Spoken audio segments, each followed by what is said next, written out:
Om Satyena Labhyastapasa Hyesa Atma Samyak Yanena Brahmacharyena Nityam Antaha Sarirehi Jyotirmayo Hi Shubhraha Yam Pashanti Yataiha Kshinadoshaha Om Shanti Shanti Shanti. The Atman, the indivisible soul and self, in all beings and in all things, is realized by moderation, by knowledge, by austerity, and by veracity. All of these constantly cultivated. When mental impurities dissolve due to this practice, then the seer beholds it everywhere, existing in everything, even here in this very mind and body. May Brahman protect us, may Brahman sustain us, and may Brahman illumine our thinking consciousness. May we not find fault with each other, with the world, or with the teachings. And may what we study be a source of inspiration to us eternally. Om, peace, peace, peace. May peace be unto us, and may peace be unto all. Om, Hari Om, Hari Om, Hari Om Tat Sat.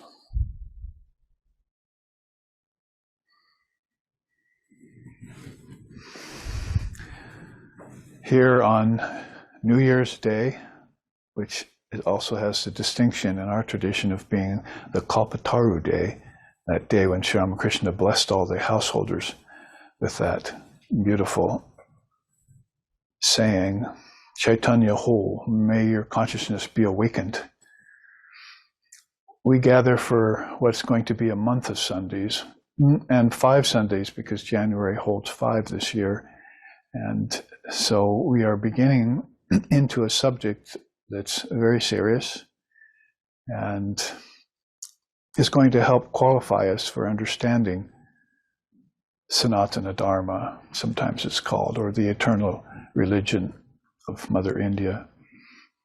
And the Sanskrit for that qualification is called Adikara Vichara.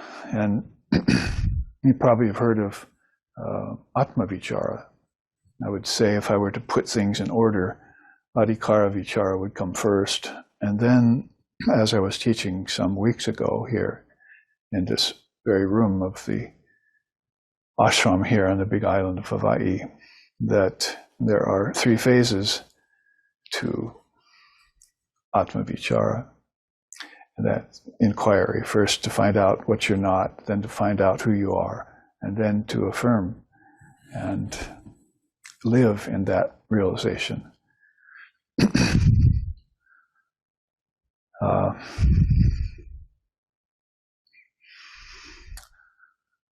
Naham, kaham, saham, I think they say that in Sanskrit.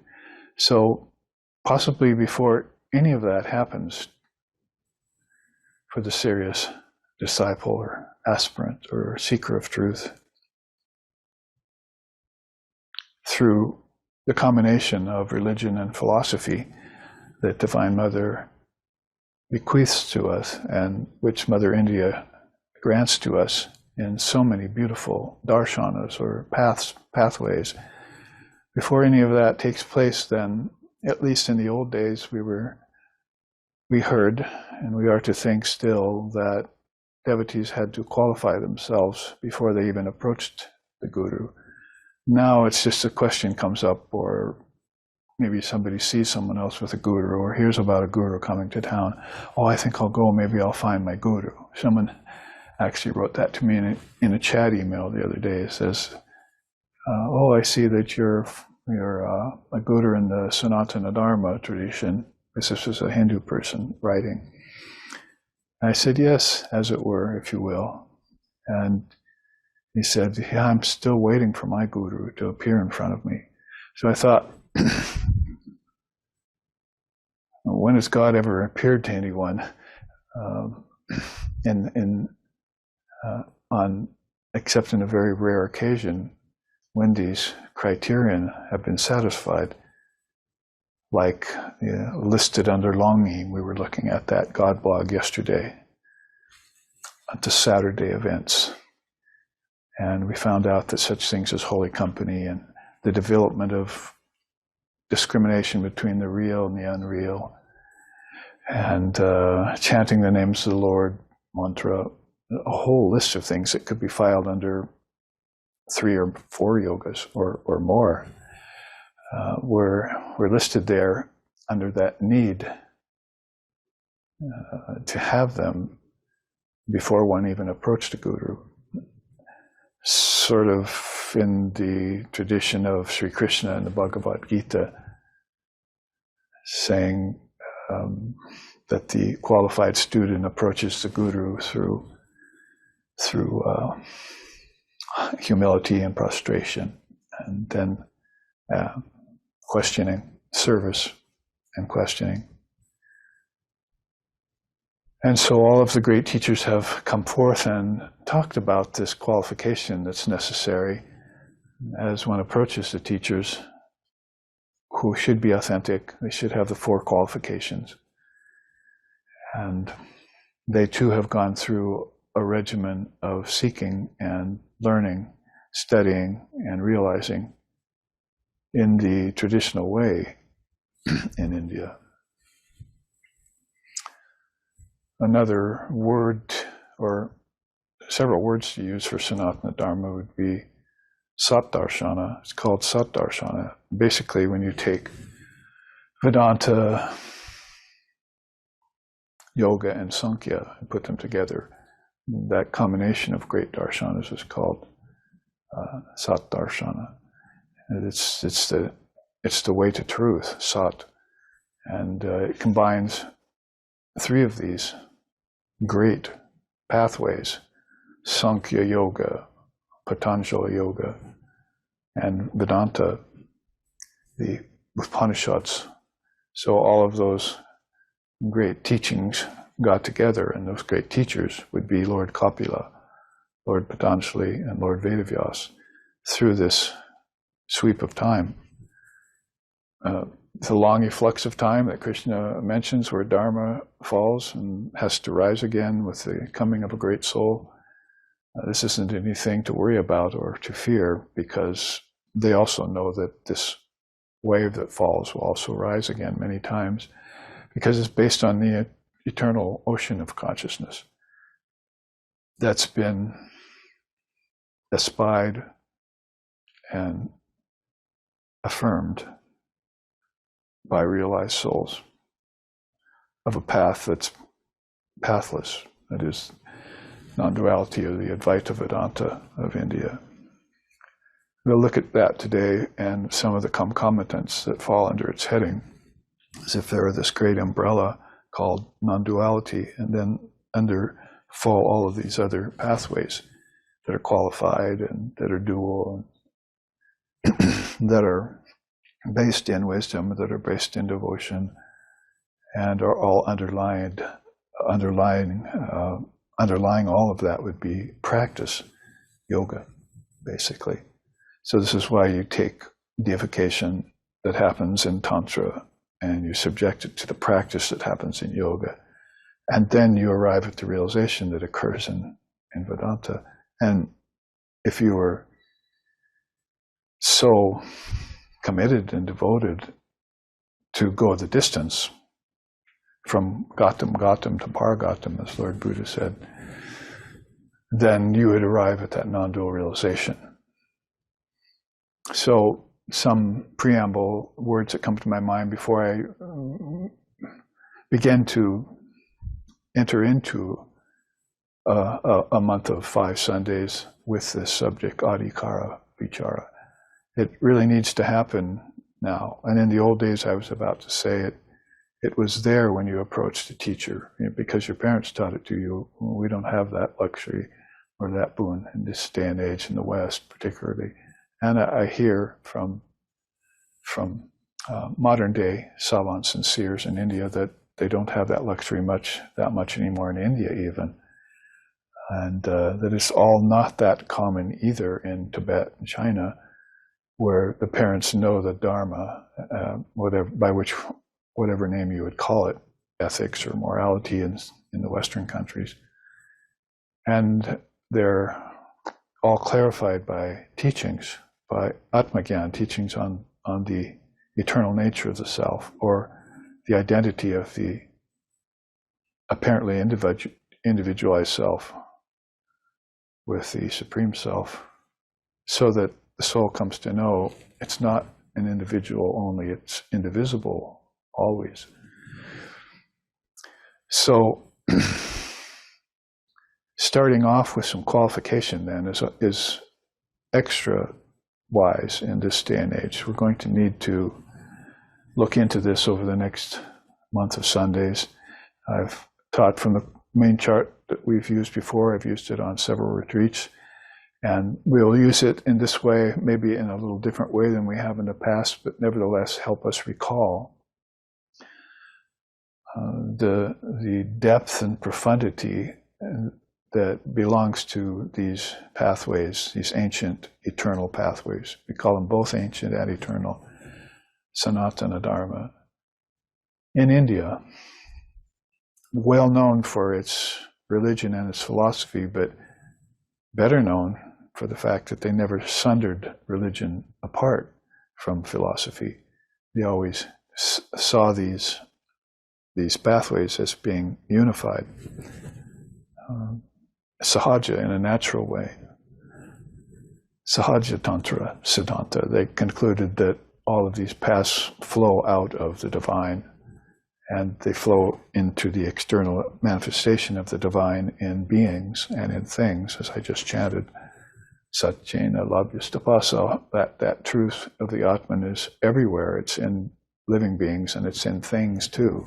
But it's, of course, veiled more and more in things and not realizable in things.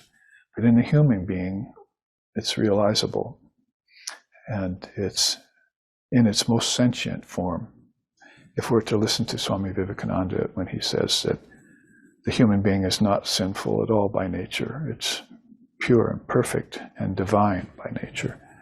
So hearing those words, then you go looking for something definite inside of you, like you would search for oil and sesame seeds, taking all the care to make a press and to take the time to grow and harvest seeds. And you'd have to have some idea that there was some nutritious oil inside of it to begin with. So in that way, when people hear the truth spoken most recently by Swami Vivekananda here in the West for us, then that's the clue, or there's a clue, yes, but I meant to say that's the cue for the soul to realize the indivisible beyond the individual. And then they will go looking for teachers, as we've seen recently, and maybe take one up and give it up, and then take up a path and take that for a few weeks or a month, sort of in the style that America, particularly in the West, has become known for wanting quick fix, at the same time being straw and fire, as Vivekananda called us, not finding, due to our qualification, one great teacher that could guide us, and recognizing a great teacher like Sri Ramakrishna Paramahamsa here on Kalpataru Day. That's especially pertinent because he could awaken people with a touch, with a thought, with a word, even people who were not of a monastic leaning or who were not fully renounced, but who still had work to do in the world and karmas to satisfy, desires to satisfy, karmas to neutralize. These people could also come to a great soul like that, and by a touch, a word, or a thought, get diksha. Vak diksha would be by the word, hasta diksha would be by the hand, manas diksha would be by a thought, by the mind, sankalpa diksha by the creative mind. There are different kinds of diksha that you can get from a soul, and people in the West have heard that and seen that it can happen, but they always take it on the sensational side, like if it were somehow an occult power rather than an opportunity to open the nadis in the closed down collective mind of humanity and let this great light, Chaitanya Ho, pass from one channel to another and then move inward and satisfy the business of Kundalini Yoga, who will come up these centers in the central channel, Sushumna, and light up the lotuses as she does, and return the human soul, as the father of yoga said, return it to its eternal emancipation. She returns the soul to Kaivalya, but first she has to strip away name and form, nature, so she can reveal what's beyond nature. If the soul's still clinging to nature, that's not going to work. So in the same way, it's not going to work to try and seek enlightenment without qualifying yourself. You could just take a simple example in everyday life. If you were a professional math teacher, or if you were a professional artist or dancer, and you look back on all the practice you did, all the study you did, take that all away. Could you have been that teacher? Could you have been that artist if you hadn't undergone that regimen of practice? It's no different and even more necessary to have that kind of qualification in spiritual life, so that, as Holy Mother said, is enlightenment, Brahman, realization of the Atman, just anything you can get, like going to the marketplace to buy some fish and some greens? People think that they can have it just like that. But the Upanishads are saying, Utistata, Jagrata, Prapya, Varani, Bodhata. You need qualification, you need competence.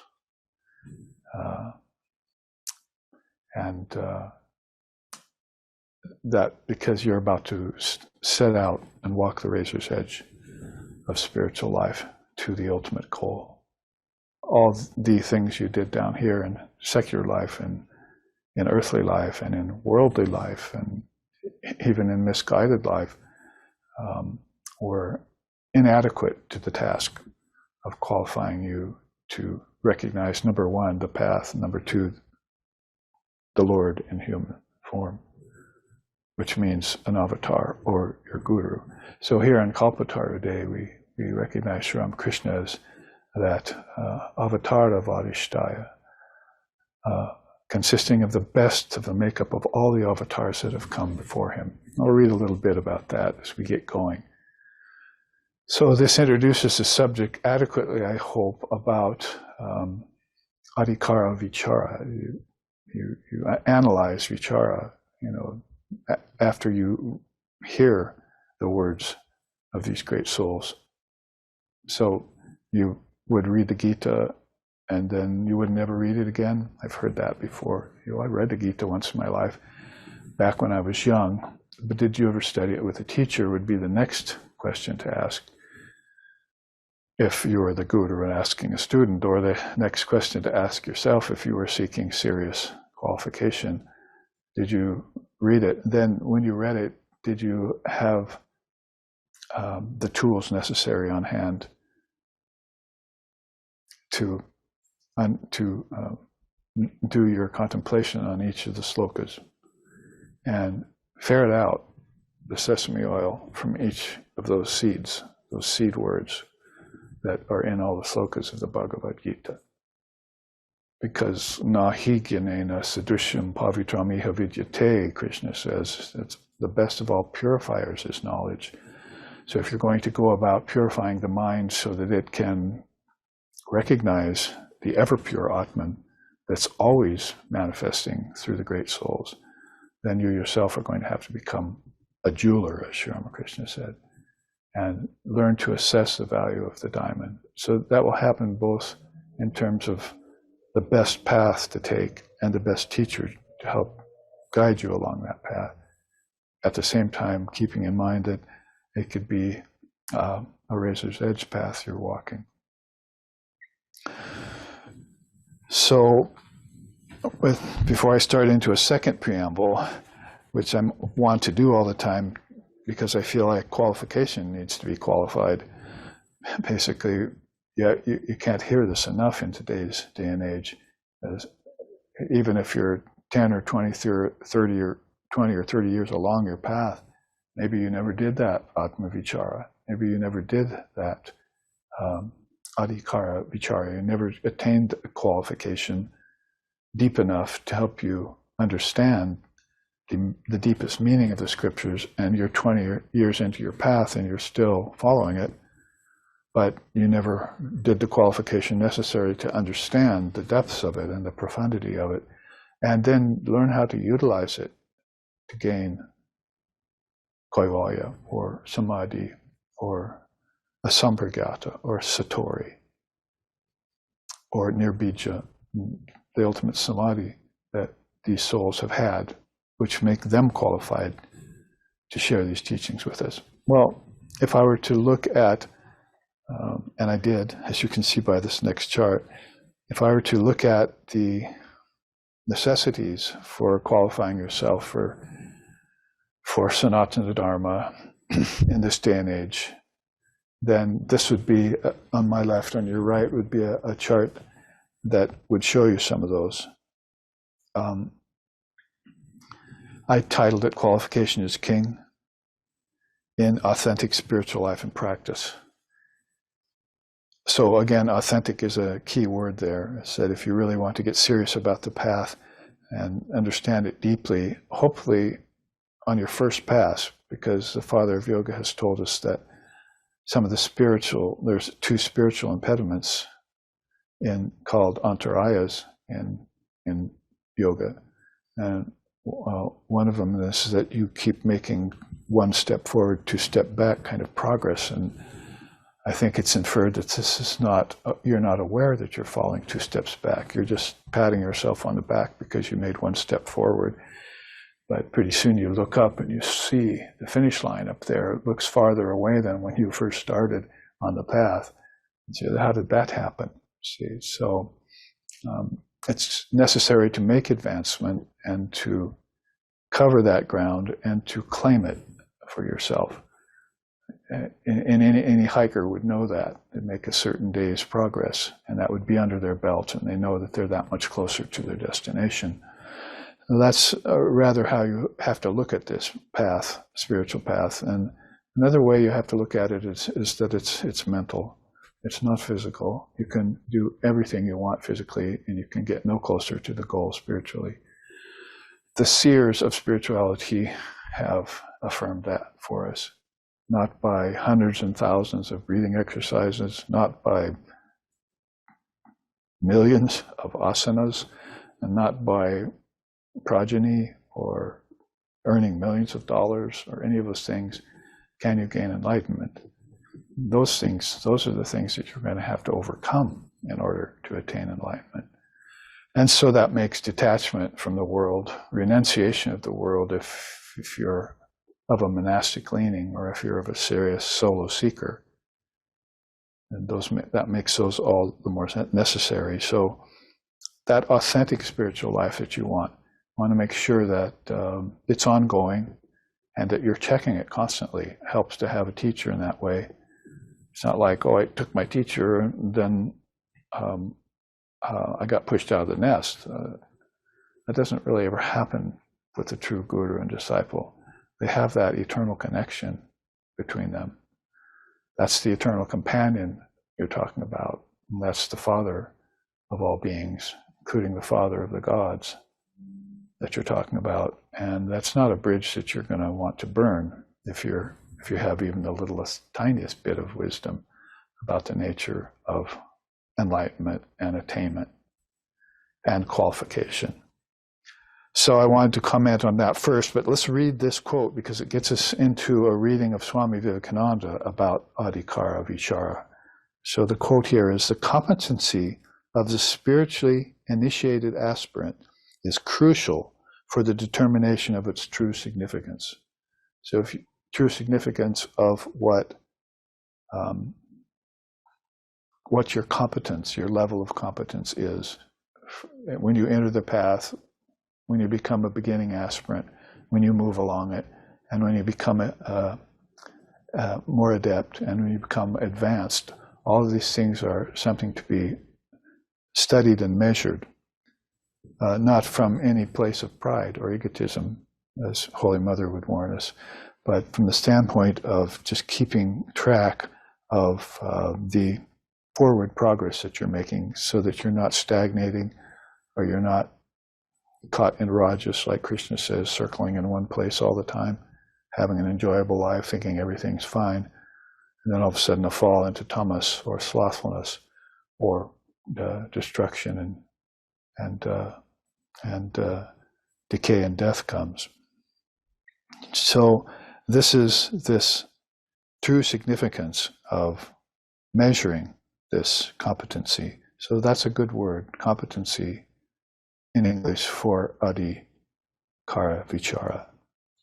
Going on, it says, this is termed Adikara Vichara, qualification of the aspirant according to their capacity, leading to merit. And of course, you'll find the teachings of merit, punya and papa, in Buddhism accented a lot, merit and demerit. In fact, an easy path in Buddhism, if you can't understand the philosophy very deeply, and if you're not that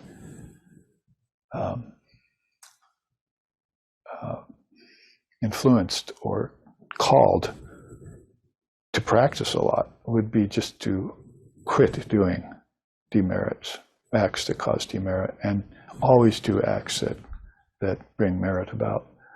It's a simple way, and sometimes in which Buddha teachers will teach you.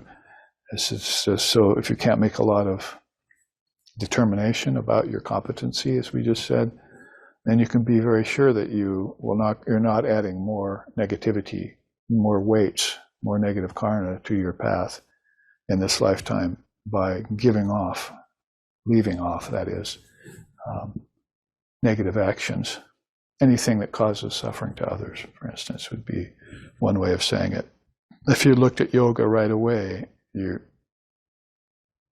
competency would be what? The yamas and niyamas.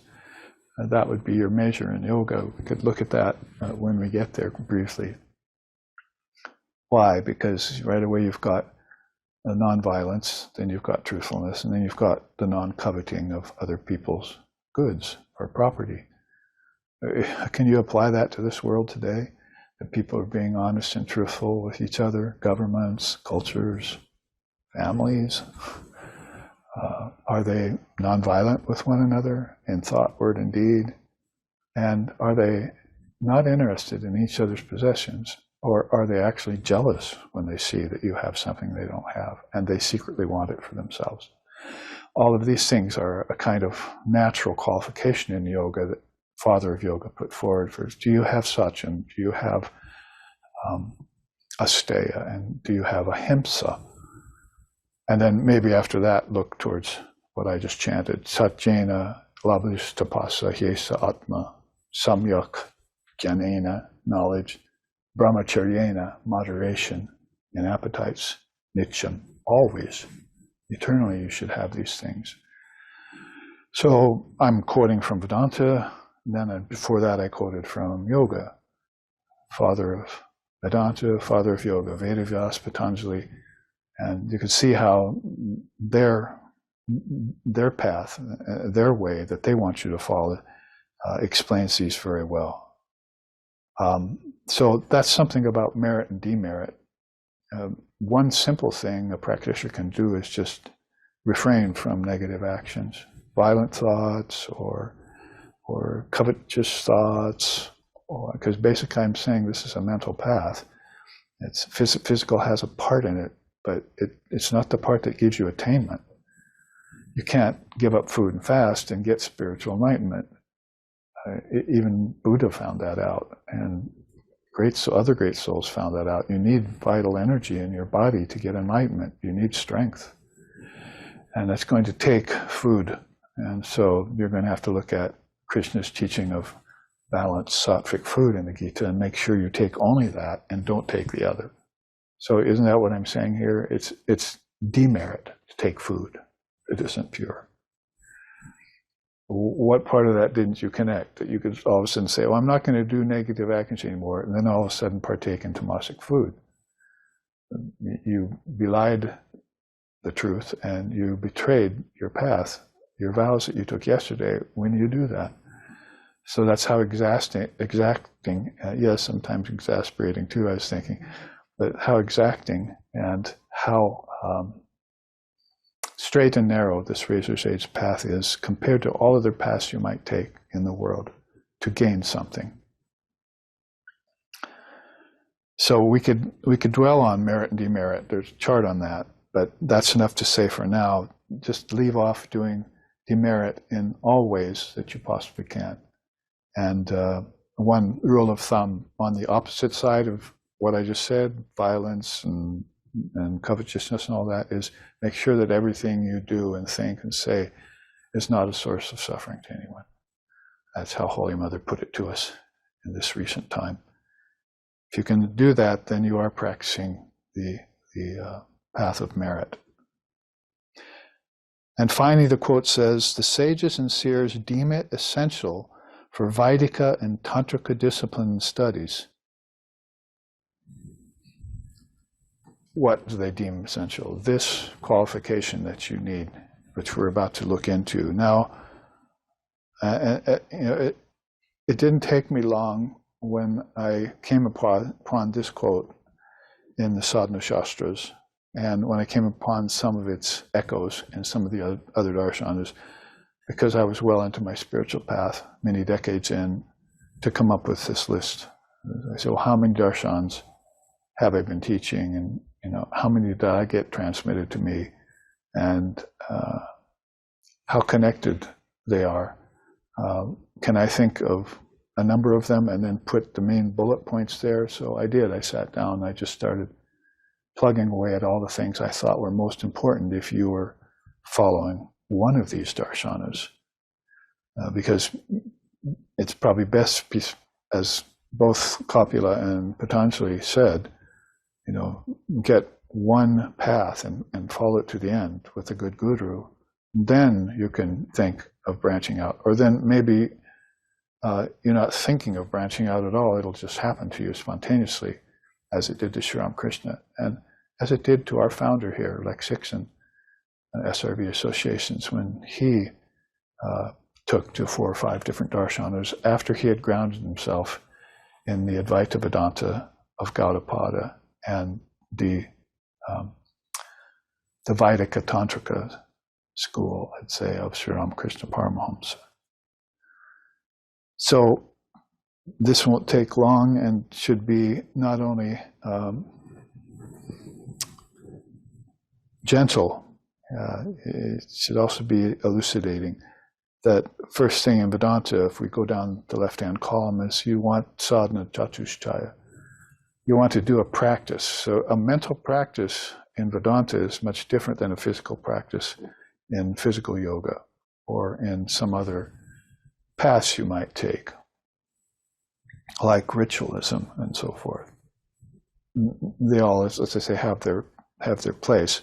But if you want attainment, qualification leading to attainment, and its special significance to happen to you, as this important quote on top tells us, then these are the things that these souls that we know have gained attainment have taken to. One of those is the 4 treasures and 6 jewels. Actually, the 6 jewels are one of the 4 treasures. So I like to put it that way. Sometimes I say the 4 jewels. Fine.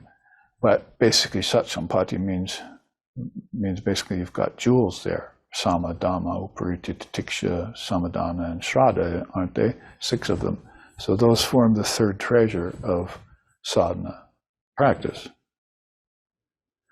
So if you were a Vedantist, and not likely that it happened so abruptly to us as Americans when we came upon the Ramakrishna Order Swamis, or when you came upon any Swami from any mission that came over from India in these days, like Chenmaya mission or Shankara order had centers, or the Divine Life Society and others, centers that have been long lived here in the West.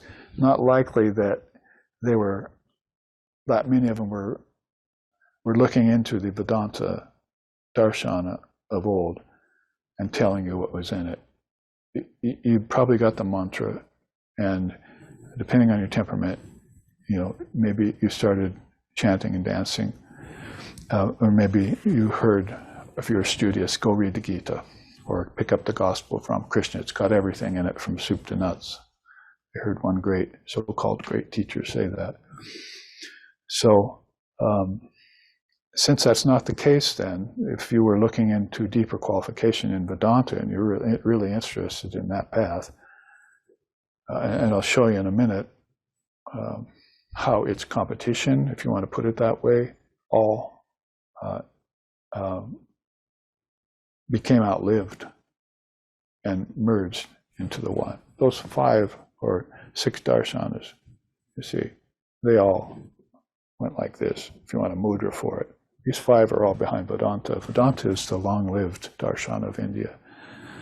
And it comes from the word Vedas and Anta. And that means the end of the Vedas are the Upanishads. And that's non-duality, basically, as best as it can be said in words. That's non-duality, the Upanishads. And as accessible as those words can be, also, because you could have other non-dual scriptures like Ashtavakra Samhita and Avadhuta Gita and Adhyatma Ramayana and so forth. But some of those are very abstruse, not that easy to understand, especially without a teacher. So with the Upanishads and the Gita, and we'll leave the Brahma Sutras aside for now, but the Prasthanatraya, it's called, these 3 great landmarks of scriptural history. The Upanishads and the Gita are very accessible to people. Some of the Upanishads are very short. There's one about Om.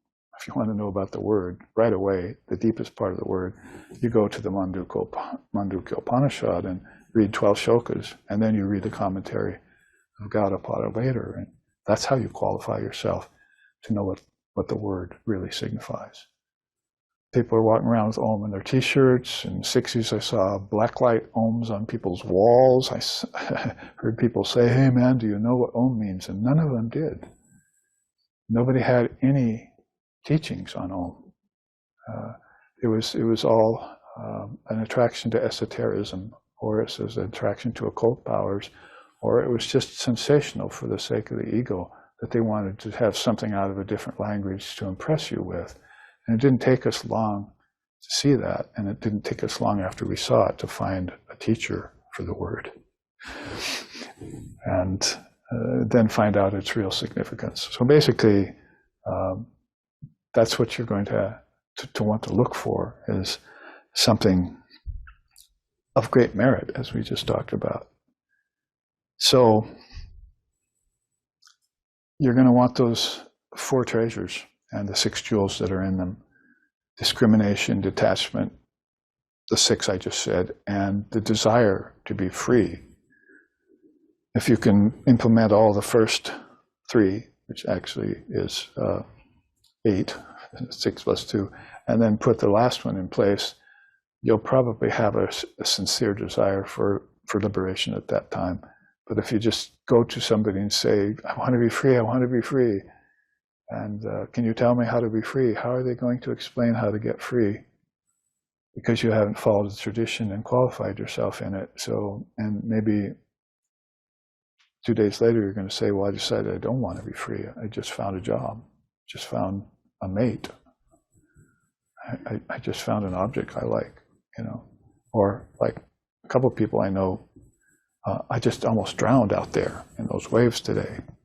And I realized I don't want to die."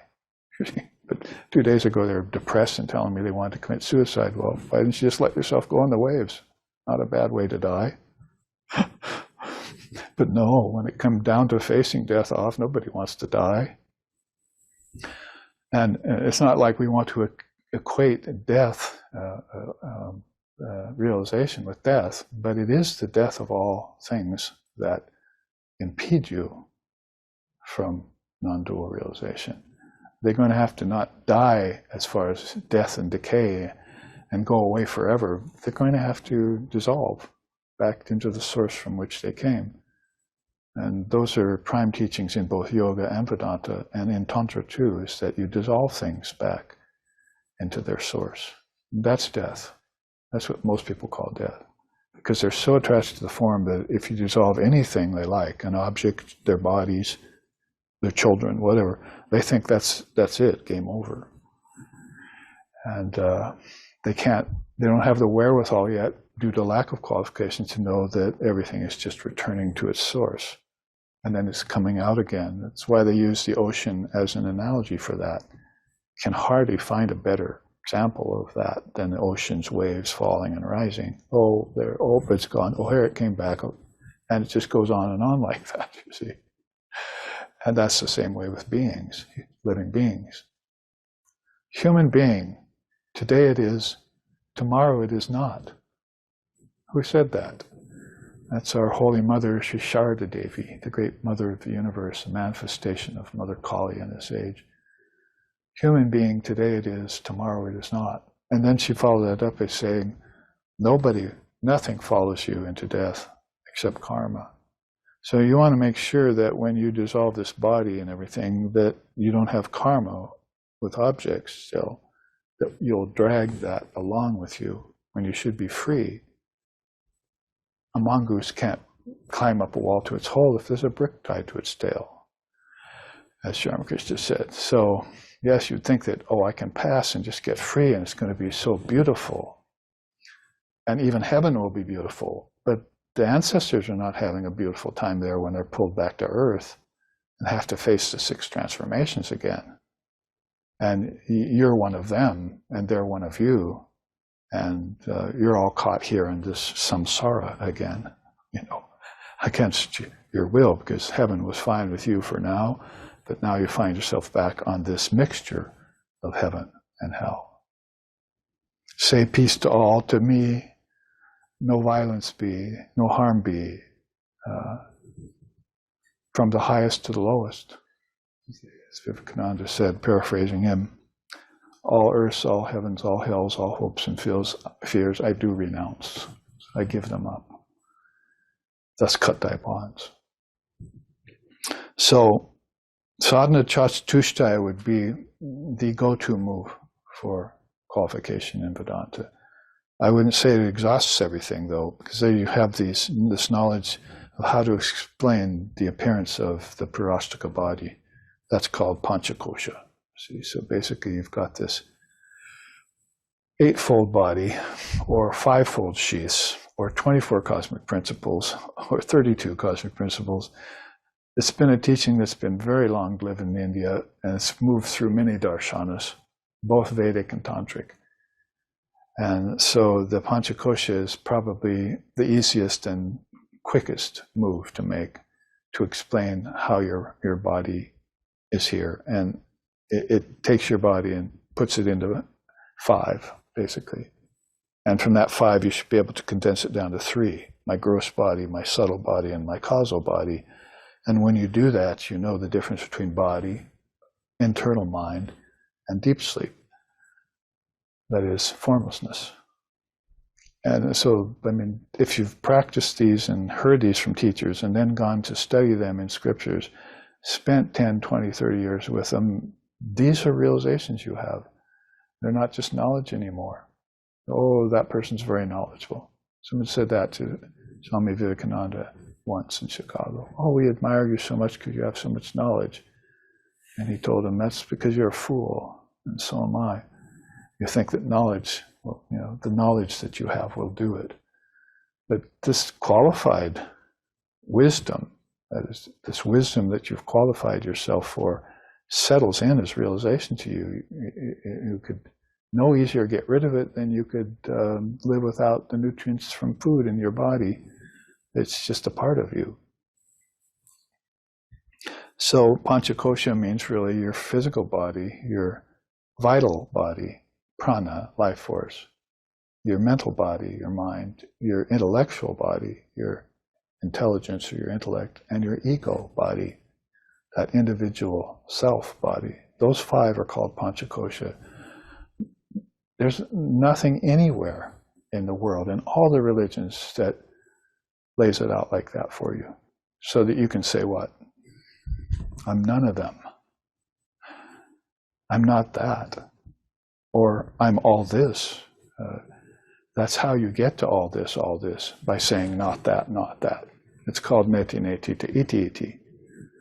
And that's a part of Vedanta too, a very high part of it.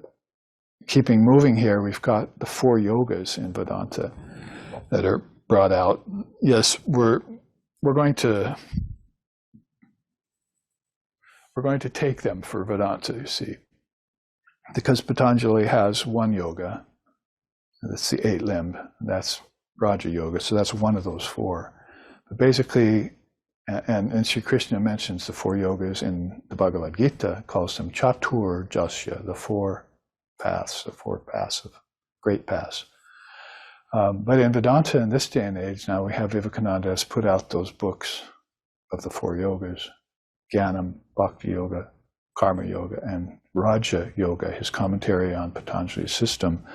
So that's nicely placed under the Vedanta umbrella to qualify yourself with. So everyone who's a Vedantist since the 60s, when I came into it, I see that people are, they're not just satisfied with saying, I'm a Vedantist and I've read some of the Upanishads. Now they run off to find Vivekananda's 4 yogas so they can qualify themselves further and deeper in the Vedanta. It's like Vedanta all of a sudden sprouted 4 paths when, it wasn't a path before at all. It was just a truth. So now all of a sudden you say, oh, there's 4 channels running in that truth. And I think I'll go course along them, you see. And Trigunatita is probably worthy of mention. In their limited space, I always put those as the 4 bullet points. Trigunatita means we've got beyond the 3 gunas. So Vedanta, how about yoga? I already mentioned the yamas and niyamas, 5 of each. That's something to avail yourself of. Those are the first 2 limbs of 8 limbs. So my complaint has been, by looking at yogic aspirants, let's put the hatha aside for now, because that's something to complain about quite often. But basically, if they get beyond that and they know that yoga is something much deeper, like, say, applying to the 5 sheaths you just learned about in Vedanta, that there's a yoga for my breath, there's a yoga for my mind, and there's a yoga for my intellect, and there's a yoga for my ego. And say, if you think basically in that way, then you're going to want to subject yourself to those practices, and the yamas and niyamas are those first 2 limbs that will help you do that. Things like study of scripture and doing austerities, tapas, they're included in there. So Patanjali thought it out really well. He really filled it in few things that were all mature and full. It's like someone hands you, a bottle of nutritious liquid, and you find out, oh, it's only got like an inch in the bottom, And that would be like some practices and some teachings, but they hand you a full bottle. That's like getting the yamas and niyamas, everything about spiritual life that you could possibly need, that's most important to your start, is in the yamas and niyamas. But people are already climbing the trees, Ramakrishna said. So they're looking for the fruit up on the 5th, 6th, and 7th, 8th limbs, but they haven't even set their foot on the first branch yet, he said. So you don't want to get up there and find out that you don't have ahimsa, that you don't understand truthfulness, that you're still coveting things when you're telling yourself you're not. And so by the time you get up high and you find out the yamas and niyamas weren't learned by you, that you didn't qualify yourself for yoga, the limbs get slippery. See, it starts raining. You're bound for a fall off of that tree. And many people complain about it. Then the word concept comes to mind. It probably would be a concept in the West still, but to look at objects as alambanas. This is how Patanjali beautifully explained it to us. Alambanas means a center for your concentration, a center for meditation. So you're going to take whatever it is I'm looking at right now, my own book there on the shelf, you see, or that chart, or that bookcase, or the picture of my guru on top of the bookcase. Whatever it is I'm looking at is now, I now make it a traditional and authentic station for my meditation. I have selected that it be so. So then I want to take, as Patanjali said about this teaching, 7 different levels of mastery for the mind. There are 7 different ways, he said, that you can master the mind, and one of those is meditating on something that's pleasant and inspiring. It can be a form. He doesn't get into whether God has form or no form. Yoga doesn't worry about that. We get to the philosophy later. So it could be the form of in the picture frame of your guru. That's pleasant and inspiring to me. I'll meditate on that for a while. And that's what a lot of people are doing. They were doing that back when I was in my late teens and 20s. I was asked to do that early on. I didn't like the picture in the frame, so I didn't do it anymore after that. I found Sri Ramakrishna, put him in a frame. That's better. You see, now I've got the real thing. So alambanic quintuplications, basically, that's the old wisdom. You'd have to jump down to Samkhya to understand that now. You see, that there are 5s. And the Upanishads said that early on too, probably not as early as the Samkhya, but the Vedanta realized eventually that back in the Samkhya times, they had realized that everything comes out in 5s, 5 elements, 5 senses, 5 subtle senses, 5-fold mind, 5 tanmatras, 5 pranas.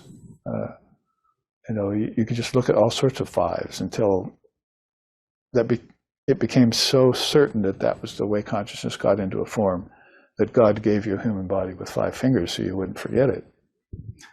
Or you looked at your guru's feet and you saw 5 toes, and it reminds you, oh yeah, everything's come in 5s. But we have forgotten that quintuplication process. So in my way of thinking in this day and age, in the last 30 or 40 years that I've been sharing this, I want people to look at the 5s again. That's the old Adi, original, Daiva, divine, Vidya, wisdom. That if you know that, you're qualified for so much more than if you did not know it. I'm moving rather swiftly through these right now, as you can see. Pranayama is important to the extent that you connect it to the word, the in-breath, the held breath, the out-breath. You don't get the Advaitic Vedanta teaching on pranayama in the Hatha Yoga schools. You get that. You get it in the Jnana Yoga and you get it in the Advaita, that they either go with the 3 worlds, AUM, or they go with the 3 kinds of breath, in, held, and out, or they go with the 3 levels of your consciousness, waking, dreaming, and deep sleep. I just said what took me 30 seconds to say that. I wish you'd just take that out and write it down. And then you could say, I know the meaning of pranayama. Because so many people just breathe and turn their lungs into a bellows. So very important to know the meaning of pranayama. And it will also help qualify you for understanding the letters of your mantra when you get them from a guru. Whether the word is I'm, because that has 3 letters, or whether the word is Srim, because that has 3 letters, really 4 that are 3. And Om has 3 letters. Letters here means mantras. So each one of those is infused with power, Shakti power. And so that way, you're going to want to know how to access that power and access the being inside of that's going to open the doorway for that power to come to you, like Chaitanya Ho style. Why do you think Sri Ramakrishna on Kalpataru Day, this very day, many years ago, could have that power when he said, your consciousness awaken, or he could touch Narayan on the head, or Krishna could touch Arjuna, and this power just awakened spontaneously on the spot there, is because they knew the power that was in these letters, and they had meditated on them. So back up there, back up to Alambanas, right? If you take the pranayam, and I didn't mean to skip Kriya Yoga there as I was going through the list, but as long as we're here, take the pranayam and meditate on these three connections I just mentioned as alambanas, as things to meditate on, not just something to do. Okay, I did my breathing exercise, but I didn't think at all what it meant. Everything has a meaning, and that meaning gets lost. Haven't you noticed how everything's losing its meaning out there? If it's true with superficial and surface things, it's even going to be more true with, how do I get oil out of a sesame seed? That's going to get lost. How do I get gold out of rivers? Everything is going to go back into hiding, as it has for people. And this higher knowledge will be the first thing to disappear. Sounds familiar, doesn't it? Back to Kriya Yoga. In yoga, that's the combination of three things. It's very telling because some versions of Kriya Yoga that have come along in more modern times are very sensational and can be quite misleading. They have to do with physical nerves, and again, pranayam for the wrong reason, and all sorts of other risks. But in Patanjali's authentic 8-limb yoga, Kriya Yoga, consisted of three things: do austerities. Where's that gone? And study the scriptures. Svadhyaya, it's called. Make sure you study them every day, with a guru is best. And keep your devotions to the Lord. Ishvara Pranidhana, it's called. When this great yamas and yamas, which I just called the qualifications for yoga, got put there in that order by Patanjali, and he looked at them himself and said, oh my goodness, those three would do it. I didn't actually waste my time thinking up the other 7, but these 3 would actually suffice, basically. If I was just to study the scriptures, do some austerity around what I studied, and then pray to the Lord to help me realize these things, to cast His grace, her grace upon me, then you'd have what's called Kriya Yoga. You'd be practicing the Kriya Yoga path, and it would consist of 3 things. And those 3 things would be enough to vault you, transport you along the path. Chittavrittis would be next, and pratyahara after that. Chittavrittis would mean the original best idea of calming your thoughts. That's where it all started. There were versions of that back in earlier days, but in earlier days, pre-Patanjali, people didn't have trouble with their minds. If you read the scriptures, in India, everyone's dharmic. It's not, they're still facing off against death and decay and problems, things that get in the way of their path, but basically they don't have any doubt about the Dharma, about their place with the Lord. So that's because their minds were more under their control. It's like everyone prefers to have a restless mind now, and they don't know that that's detrimental for them. That's where demerits will come from keeping your mind in a restless state.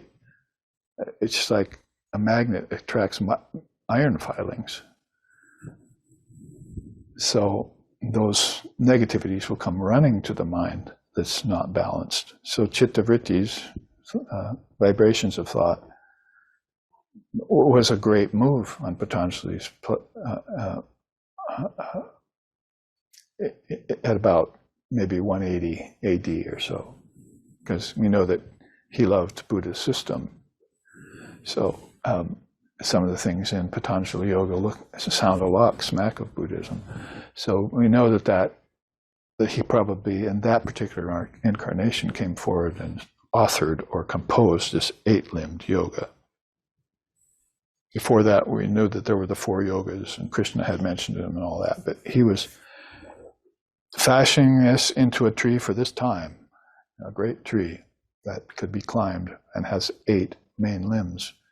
The the Upanishads had done it with 6 limbs. It's called Sadanga Yoga. I've taken you through those teachings before in the past.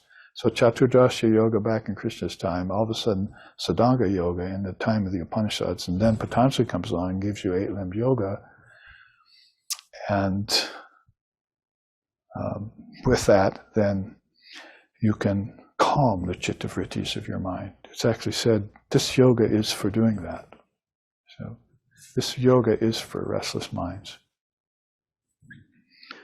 It's for people who don't like to have restless minds anymore. You need peace of mind first and foremost. You're sitting there in a body, your energy is flowing or not. You're sleeping or not very well. You're eating or you're not eating nutritiously enough. You've got all these things going on with you. And your mind is dictating the pace of this. And that very mind could pull you back from these things. And you wouldn't have demerit anymore. It wouldn't be something the teachers would have to come and teach you, like the Buddhists. They wouldn't have to come along and say, punya papa, punya papa. They just come along and say, there's no papa here, so I'll just talk to you about punya. Where'd Papa go? He's gone. He took off. He's not there anymore. There's no problem. So chitta vrittis, the calming of the waves of the mind, is attractive to people if we can get them to listen to the Raja Yoga. Like Vivekananda putting out his commentary called Raja Yoga on this system. That would be something that would attract people. Just like if you say Kundalini, and some people kind of, turn their head to you, and then you say chakras, and they get closer, you see. Because it's beginning to sound new and different and kind of enticing. What are those? Oh, you mean I have a nervous system that's internal? Not just the nervous system of my body that's conducting energy and blood and other things in my body, you see, via the prana, but I have an internal nervous system that's got hundreds and thousands of nadis in it, like all connected, like the spokes of a chariot wheel to the hub, the Svetasvatara Upanishad says. So that would attract them all of a sudden. You see, well, there's something there that I got to look into. Hopefully they'll hold that interest. And then pratyahara. I chose that of all the 8 limbs because that's the stumbling block for today. People probably just kind of bypass yamas and yamas, or they say, well, I'm nonviolent enough and I tell the truth. I don't really need to go any further with those, so I'll just jump to asana now. Probably spend a lot of time in asana and pranayama because it kind of feels good to me. And I think I'm making progress, so I'll just do that for a long time. Like one person I talked to a couple of days ago, how long have you been doing that? Breathing exercises? 30 years. Could have done it 3 months and got its benefit. Time to go on. Climb the tree, you see, I was telling him. So basically that's hanging out far too long. And then it makes this pratyahara such a difficult proposition for people, because that's where you do get rid of chitta vrittis that are bothering you, is in pratyahara. You haven't got concentration yet, that's the next limb. So you're looking longingly, oh, look at these people who have concentration. They've got everything in life. And spiritual people who have concentration, they're even having experiences beyond life, beyond death. So what's wrong with me? I'm stuck here at this 5th limb of pratyahara because I can't get my mind to leave off of contact with the objects. If you want to put it in one sentence, the objects are following me in my waking, into my dreaming state. And as seeds in my deep sleep state, I can't burn them. I don't know how to do that. So help me, Father of Yoga, get to that 6th limb. And he'd probably call from the 8th limb and say, okay, well, I have to come down and tell you this. And climb down a bunch of limbs at 180 AD and get to you and say, look back, see the fruits on the first 2 limbs, go pick them. You see, you forgot to do yamas and niyamas. That's why pratyahara is not working for you right now. And since pratyahara is not working for right now, that's why you can't be like me. Enlightenment. So it's like the Upanishads, one of the most famous stories is the two birds, one perched on the low branch, one perched on the high branch. The bird on the low branch keeps eating fruits, and they're sour and sweet. They're ripe and rotten. Sound like, pleasure and pain, and a problem. That sounds like a problem with the yamas to me, asteya and so forth. And the upper bird, he keeps looking up there, and he's just sitting in the sunshine, happy as can be all the time, hardly ever eats, or only selects the ripest of fruits there in the sun. So finally, the lower bird just flies up there and gives everything, all those experiences of pleasure, pain, gives them away. It's a very famous story that you can read in the Upanishads. It occurs in several of them. I found it again in the minor Upanishads the other day. So that kind of a quick look at Patanjala, and I do have a method to this madness now, and I'm just going to look at Samkhya and run through those real quick, and then we're going to take up another chart which shows us some of the connections here that we'll be making over the next month, the whole month of January. In Samkhya, they basically have what's called Tattva Vid. Under Vedanta, you know how I subtitled it was Neti Neti. It's about doing away with things that aren't needed or necessary. Under Patanjala, I put Ashtanga Yoga because that's the famed, authentic 8-limbed yoga. And under Samkhya, I'm putting the subtitle as Tattva Vid, becoming aware of the wisdom principles. 24 of them start us out, and that's where those sets of 5s become pronounced. The quintuplication process: air, earth, fire, water, and ether, tasting, touching, hearing, seeing, and smelling, and so forth. Inward, the subtle elements that you use in Dream Tonight, and the prana that flows through and carries them in the tanmatras. These are all a study to be made to qualify yourself in Samkhya. Then there's Trividam Dukkam. That was, I think, the early version of Buddha's Four Noble Truths.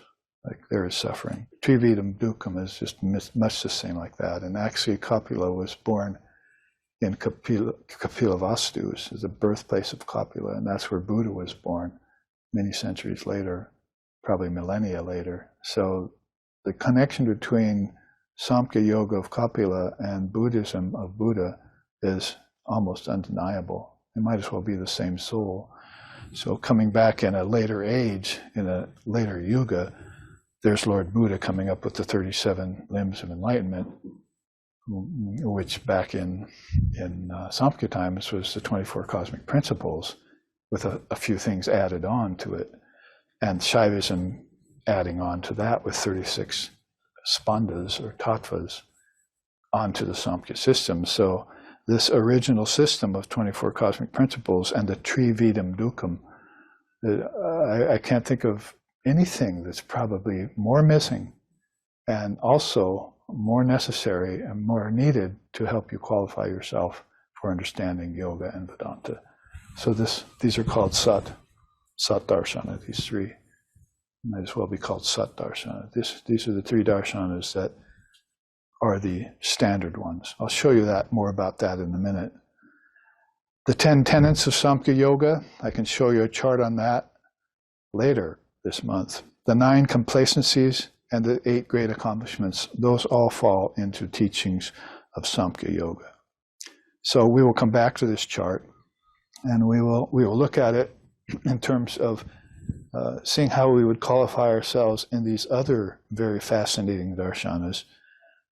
There's a cult following in the world today for Vishishta Yoga, and it doesn't get mentioned much. It's not really what you call an Astika Darshana. It's just so much shared by Vedanta and yoga in a sense. But as one of the earliest of all realized souls was Vishishta. He taught the teenage Ramchandra, the early avatar, all the teachings that he knew that existed in the Vedas at that time. And then Kundalini Yoga, I guess, also very, very attracting to people, at least it was back in the 60s, 70s. And now hopefully we can reclaim it and bring it back. And then Tantra with all of its river. And Buddhism itself, too, you might be almost called the new kid on the block as far as India is concerned.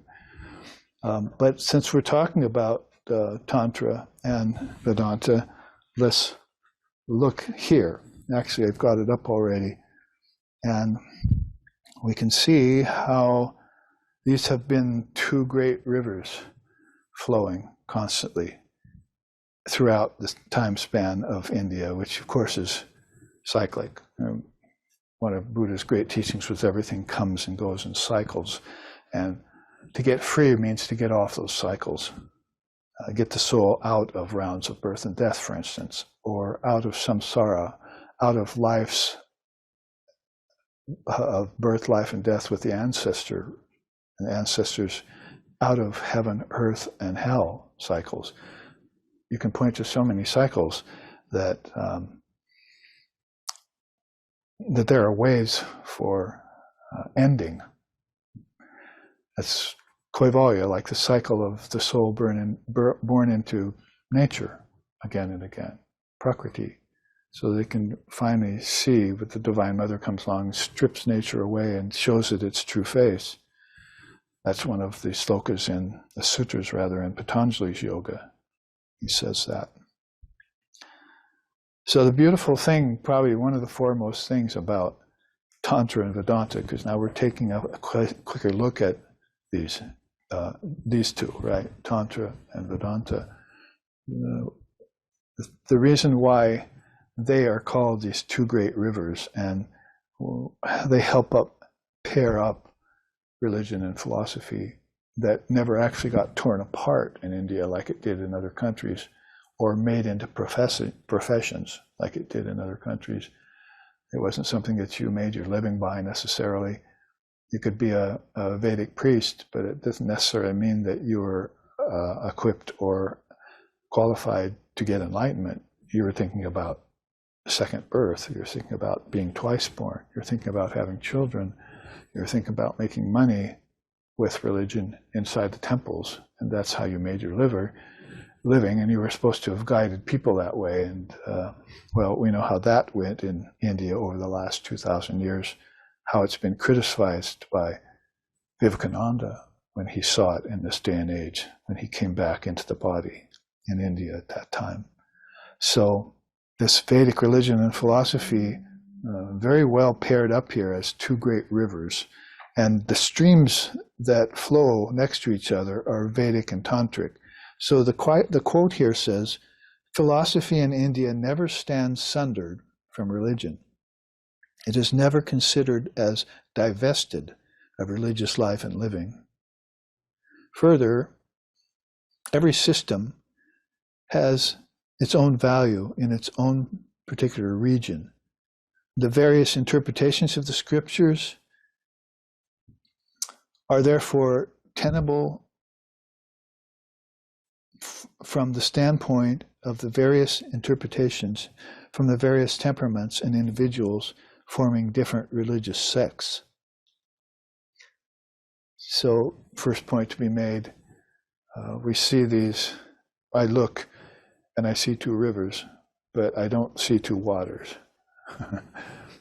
The rivers are mingling their waters. And so they might as well have the same source and the same destination. That's the first thing to know about Vedanta and Tantra. And second thing to know, which isn't necessarily, although it's inherent here when he mentions religious sects, is that that Veda and Vedanta tends to lean more towards, as you can see by the chart, more towards the wisdom path, and Tantra leans more towards the deification path with deities. In other words, deification. I'm deifying. Now you can see, if you looked at yoga, we've already looked at the alambanic quintuplications. So if you're selecting something to meditate on, you're considering that to be divine. And I want to see what it is in its nature. Like if you're meditating on an image of Sri Ramakrishna on the altar, you want to You want to know what's in Sri Ramakrishna, and pretty soon, if you meditate on him long enough, you get what's in Sri Ramakrishna by meditating on him over years, depending on how one-pointed in concentration your mind's focus is. That's that six-limb concentration that you wanted to get past by settling your mind and getting past Pratyahara's problem.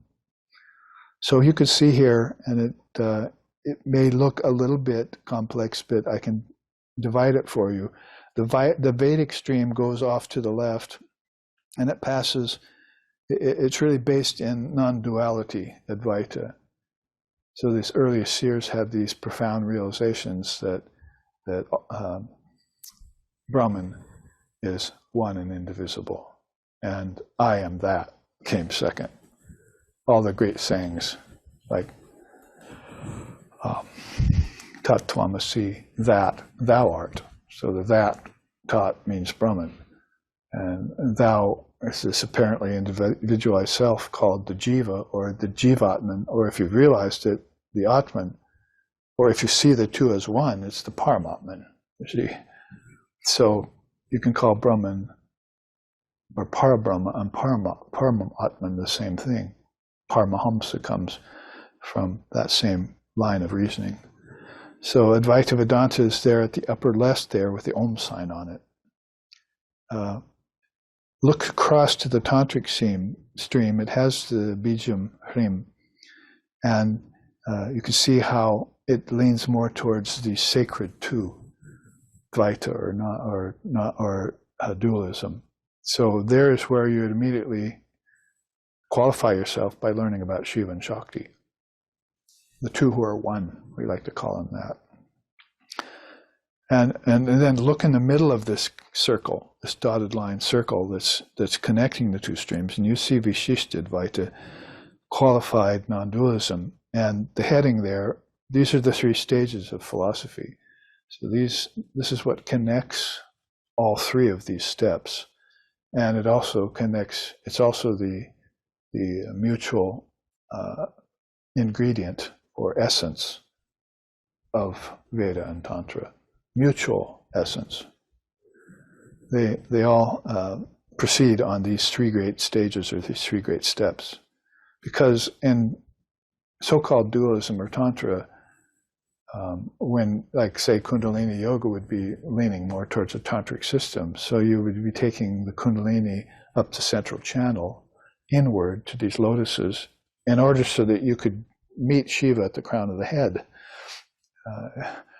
So doesn't that sound like starting out dualism and along the way qualifying yourself to realize the oneness of the practitioner and the one who the practitioner is trying to realize and merge with, just like these rivers are constantly merging in and out of each other, two great streams.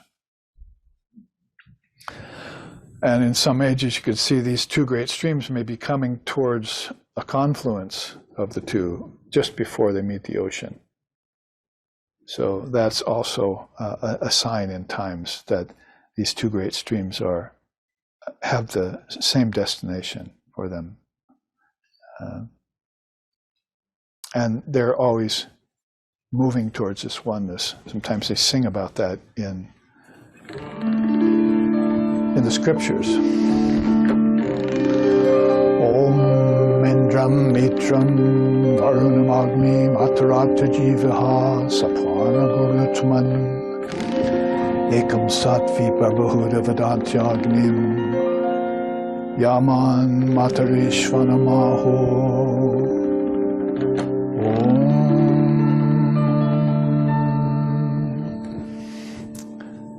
That sloka from the Rig Veda, which it took me a long time to look up to get the other surrounding or accompanying words to it, has that beautiful phrase, Ekam Sat Vipra Bahuda Vedant. So it means Ekam Sat is one truth, and there are many paths leading to it. So if we had more time today, I will show you, but I could show you next week, how that works in religion and philosophy. that would be the next chart after we finish this one to look at, so that we could see what Ekam Sat Vipra Bahuta Vedanta means. But it's the oldest statement in any written scripture that we know of that declares this innate oneness, Ekam Sat. There's one truth always and only. It's unchanging, and other paths will lead to it. Many paths can lead to it. Like if you looked at a forest from the air, and you saw many paths going through the forest. They're all heading toward the foot of the mountain. So in that way, they consider all religions, not just the Indian religions, but all religions as being authentic paths to get to the highest truth. And Sri Ramakrishna, the most recent and excellent exemplar of that understanding called universality. The Advaita Vedanta, quite rare in realization these days, and not fully understood yet by the masses and by very many practitioners. But universality, that's even more rare than Advaita Vedanta. At least we have a philosophy and some great seers that have exemplified what Advaita Vedanta is or should be in realization. But until Sri Ramakrishna came along, that high principle of universality didn't have an exemplar. Few people had mentioned it. But you can see how India, speaking of qualification, qualified itself for universality. It qualified itself for knowing that all paths led to the goal because it worked it out in its own country first. It had Vedanta, it had yoga, it had Tantra, it had Buddhism, it had Samkhya, it had Kundalini Yoga, it had Shaivism, it had Bhakti, it had Jnanam, it had Raja, it had Karma Yoga, it had the 6 darshanas, and it had the worshippers of Mother Shiva, Vishnu, Ganapati, and Surya, the sun. Those are all distinct paths in India. So look at a forest just in India, you see all these leading to the slope, to the base of that mountain, and about ready to take the ascent to the highest height. So that's why I just sang that. Om Indram Mitram Varunamagni Matarato Divyaha Sasuparna Garutman. These are all names for the Lord in India. I think I brought that. To that presence, who is one, the seers assign many titles, such as the Father of the Gods, the eternal friend of all beings, the all-pervasive ether, the waters of life, the fire of yoga, the winged carrier of consciousness, the devourer of death, and the one who shines forth the light. That's an English translation of Om Indram Mitram Varunamagni or Matarato Divyaha Sasuparna Garutman, followed by Ekam Sat Vipra Bahuta Vedanta Agni. Means there's one truth and all these paths lead to it. And all these paths have their gods and their deities, and they have their practices, and they have their rituals. So there's where I'm saying India, Mother India, is the best qualified of all countries in the world to speak about universality, which finally got born in the form of Sri Ramakrishna. So many people were thinking that way. They said, we've got to have a man that really exemplifies that now. And guess what, lucky recipients? He came in your age. He came in almost in your lifetime. And you can meditate on him, not just as an alambana, but as your chosen ideal, the inner ruler, eternal, seated in your heart, the antaryami, the ishtam, or as Vivekananda said, as an avatar, as you wish. So before I forget, here's what Swami Vivekananda is saying about this path of Adikara Vichara. He says, Vichara.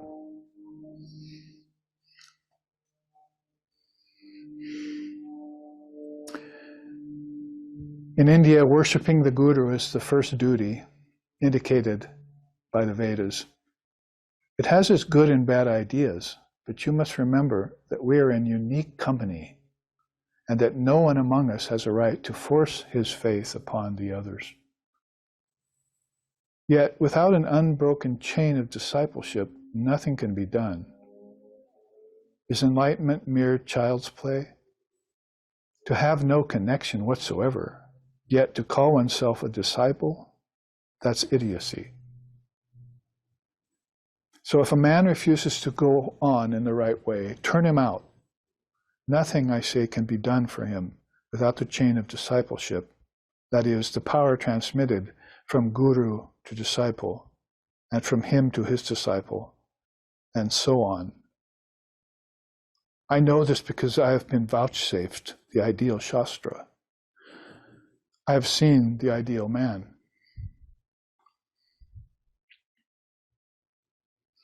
All incarnations, of all of them, Sri Ramakrishna was the greatest, because in him there is knowledge, devotion, love, infinite wisdom, infinite love, infinite works, infinite compassion for all beings.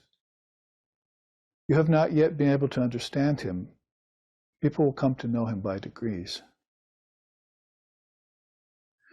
Any of you may join any party you like. I have no objection, not in the least. But traveling this world over, I find that save and except his circle of devotees alone, everywhere else, thought and act are at variance.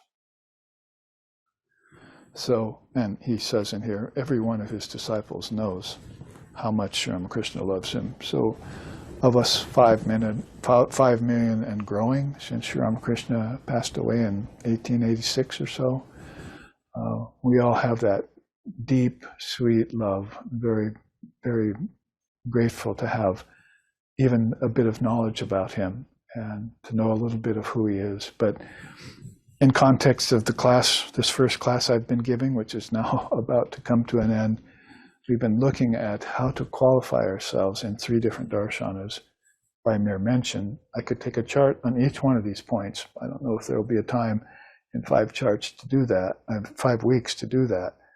But we've made it this far, and you can see that Vedanta and Tantra stream are pronounced in this wisdom, which we need to inculcate and make our own, so that if anyone comes up to us and talks to us about any one of these darshanas, we'll have more than just an inkling of what it is.